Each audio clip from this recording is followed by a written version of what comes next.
Well,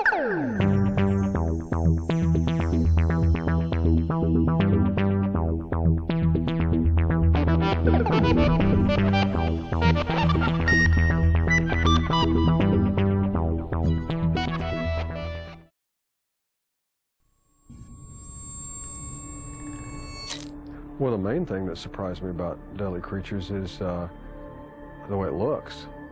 Because my kids play video games, and a lot of them are a little bit, I mean, sometimes they almost look like stop motion. You know, they can be so cheesy.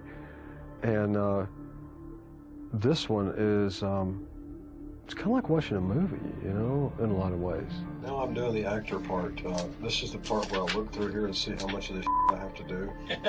You know. Well, I've always been fascinated by rattlesnakes, and that's one. But I got to tell you, that I mean, the two main characters, I guess you'd say, the scorpion and the tarantula, really, they're like these legendary guys when they first meet up, you know, and it was. With the music going along with it and everything, it was just a very intense moment. So it was almost like two actors meeting each other in a gunfight or something, you know, in a 40s Western, like Gary Cooper meeting Kirk Douglas or something like that. And so I'd have to, I got to tell you, I'm kind of impressed by the scorpion. I mean, that tail, I'd say that has to be my favorite thing of any of the creatures. I like it. You know, or something like that. Like they're walking around everything. It's like, you know, I'm going to have to loosen my drawers. They're tight or something. I don't know. Perfect. Yeah, I'd love to hear a few of those. I'm a little raw. Yeah, when I was a kid, I guess probably I had a fascination and a fear of snakes, you know, and I kind of got along with snakes, but, well, I had to. They were everywhere. I was bitten by a copperhead when I was about 12. And the rattlesnake and the coral snake, I think maybe the coral snake more than anything fascinated me because they don't have fangs like most snakes. They strike you, right? Well, a coral snake has just a little row of teeth, and that's why not many people get bitten or killed, especially by coral snakes, even though they're deadly poisonous, you know.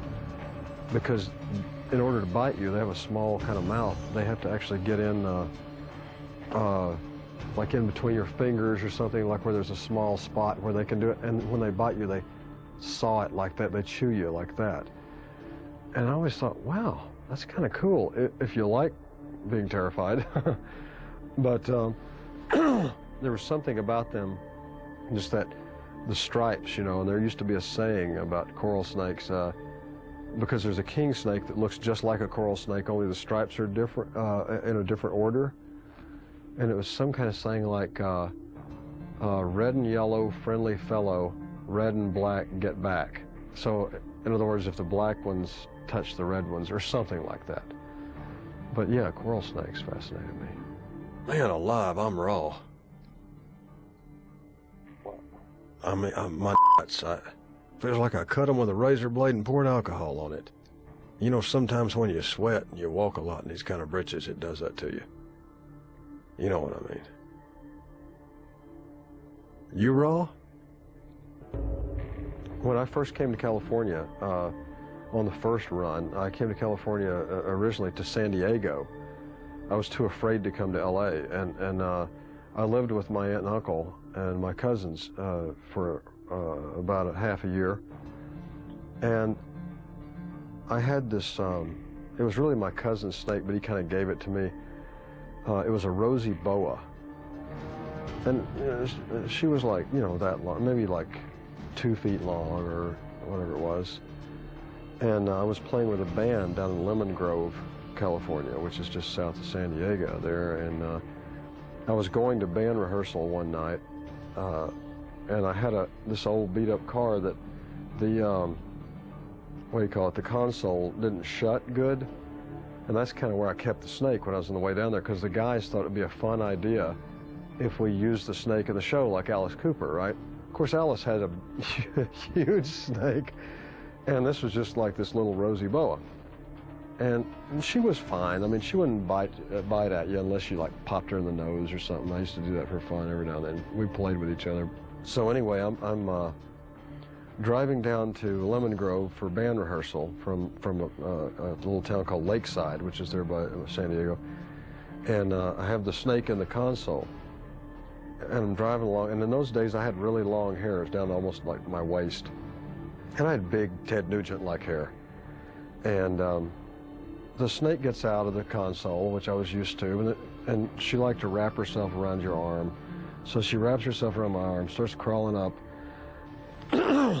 and so she goes into my hair. And it gets up in here, so half of her's still down my arm, the rest is here. And then she comes out of my hair, right here. And I'm at a stoplight, and I looked over, and there's this old couple sitting next to me, and I look over, and so here's this long-haired Ted Nugent-looking guy with a snake that looks like it's coming out of his head.